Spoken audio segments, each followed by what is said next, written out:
Y según un nuevo informe de la ONU, el gobierno de Macri duplicó la cantidad de argentinos con hambre al momento de asumir la presidencia.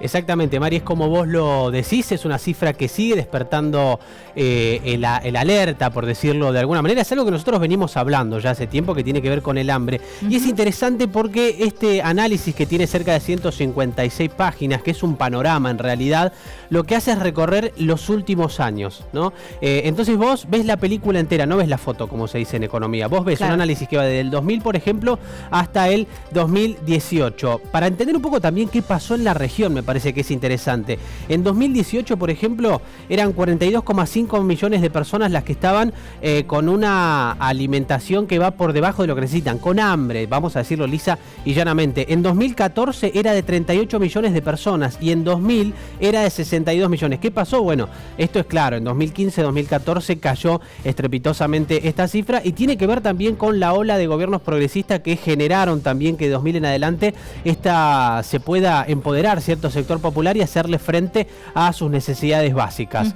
Y este análisis también que nos dice que en 2018 ha llegado a 42,5. Nosotros tenemos ahí algunos datos para entender un poco más qué es lo que pasó puntualmente en el caso de Argentina, que es lo que, bueno, nos atañe en este momento, ¿no?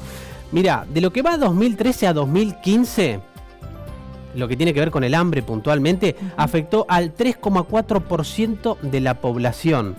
Del 2010 al 2012, 3,9%, y del 2000 al 2002, el 4,1% estaba al interior de esta cifra. Es decir, creció sensiblemente en los últimos años, ¿no? Para poner atención, y también creo que acá se nota un poco más este consenso de la política por empezar a discutir la cuestión del hambre. Hoy, de hecho, se reunieron y es uno de los temas centrales que para mí va a marcar la agenda política en los próximos años. Bien, Lean, y para hablar sobre este tema ya estamos en comunicación telefónica con Andrés Pizarro. Él es analista del Centro de Economía Política Argentina, del CEPA. Bueno, Andrés, muy buenas tardes.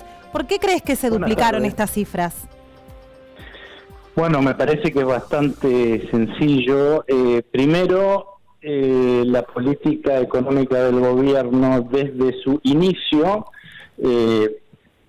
tomó medidas que primeramente duplicaron el valor de la comida. La primera fue la quita de retenciones, que tiene un efecto, como ustedes saben, de desacoplar el precio de los alimentos el precio internacional del precio nacional. Al quitar las retenciones, lo que pasa es que los alimentos siguen el precio internacional. Eso fue acompañado el mismo día de una devaluación del 40 o 50%. Entonces, desde ahí se duplica el valor de los alimentos, que es el componente principal de la canasta básica alimentaria, obviamente. Y esto hizo que se duplicara entonces lo que se llama la indigencia, que es el porcentaje de la población que no alcanza a subvenir a sus necesidades alimenticias. Eso es fundamentalmente la razón. Nosotros incluso lo que hicimos en CEPA es un seguimiento de cómo evolucionó la indigencia, el valor de la canasta básica alimentaria, la pobreza y la evaluación de la canasta básica total entre noviembre de 2015, cuando inicia el gobierno de Macri, y todo el año 2016. Si ustedes se acuerdan bien, lo que hizo el gobierno es un apagón estadístico entre el inicio de su gobierno hasta más o menos mayo-junio, donde no publicaron ninguna estadística, y en el medio cambiaron la base sobre la cual se mide la indigencia y la pobreza.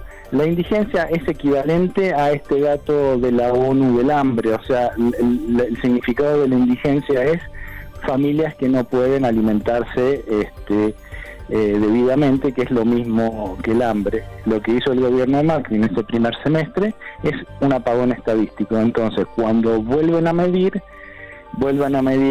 no diría con otra metodología, pero con otra base, con una base distinta, de tal manera que las cifras fueran las que fueran, la lógica fue que eran incomparables a las anteriores.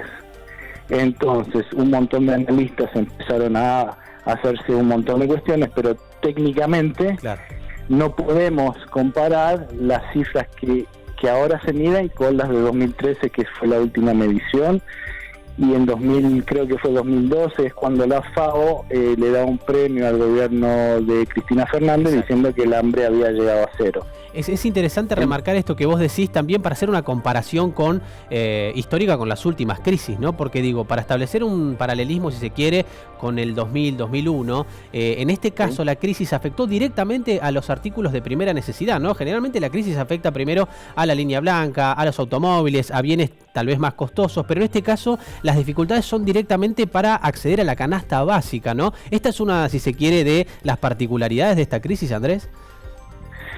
Es una de las particularidades. Es fundamentalmente lo que hizo este gobierno es cambiar el modelo económico, entre un modelo económico que estaba basado en el mercado interno, y por lo tanto uno de los motores principales fue el consumo, y el consumo significa que hay que poner plata en los bolsillos de la gente, el alimento y las necesidades básicas tienen que estar al alcance de esos ingresos para que haya un remanente que haga funcionar la maquinaria económica. Lo que hizo este gobierno es partir de una visión económica subyacente, ideológica, que es el salario no es un ingreso que hace funcionar el consumo y por lo tanto la maquinaria económica, sino que es un costo, y es particularmente relevante en el sector exportador. Si vos tenés costos salariales bajos,